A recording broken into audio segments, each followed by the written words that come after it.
अमिताभ बच्चन के पिता हरिवंश राय बच्चन हिंदी के महान कवि थे, जिनकी मधुशाला आज भी अव्वल दर्जे की कविता मानी जाती है।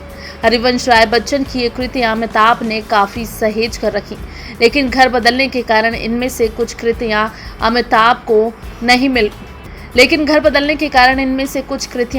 को मिल नहीं रही हैं। अब अमिताभ ने अपने ब्लॉग में नाराजगी जाहिर करते हुए कहा कि पिता की ऑटोबायोग्राफी पढ़ने के दौरान पिता के पांडुलिपियों के कुछ संदर्भ मिले थे, लेकिन अब ये कहाँ है इनका उन्हें ज्ञात नहीं है। अमिताभ लिखते हैं, बहुत गुस्सा हूँ क्योंकि उनकी सभी पांडुलिपियाँ घरों के बदलने की वजह से अभी तक नहीं मिल पाई।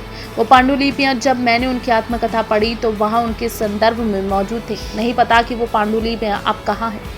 एक त्रासदी यहाँ तक कि अब किसी घटना की भी अगर याद आ जाती है तो मुझे उस घटना के घटित होने का भी एहसास नहीं, और ये बहुत डिस्टर्बिंग है। एक लापरवाही, उन्हें ढूंढो, किसी जगह पर रखो और फिर उसे वापस ढूंढ ना पाओ या उनका इस्तेमाल ना कर पाओ क्योंकि तुम भूल चुके हो कि वो कहाँ से आया। कभी कभी सोचता हूँ कि क्या इसकी ज़रूरत है या इन कागजातों को रजिस्टर करने की कोई महत्ता है। और फिर मैं बाबूजी को याद करता हूँ और सोचता हूँ अगर उन्होंने ऐसा नहीं किया होता तो हम में से खासकर मैं कहाँ होता, बिना उनकी सोच के, उनकी आवाज़, उनके शब्दों के। अमिताभ पिछले 13 सालों से अपनी निजी बातों को ब्लॉग में लिखते आ रही हैं। अमिताभ के ब्लॉग में कभी उनके घर की तो कभी उनके फैंस की, कभी समाज की तो कभी माँ बाबूजी की बातें बिग बी के लिखे शब्दों में मौजूद रहती हैं। अमिताभ ने अपनी आंखों की सर्जरी के अनुभव को भी ब्लॉग के जरिए ही बयां किया था।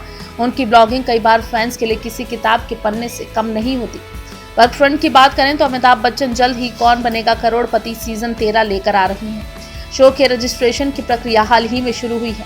वहीं फिल्मों की बात करें तो उनके पास अभी ब्रह्मास्त्र, झुंड, चेहरे, मेरे और गुड बाय जैसी कई फिल्में हैं।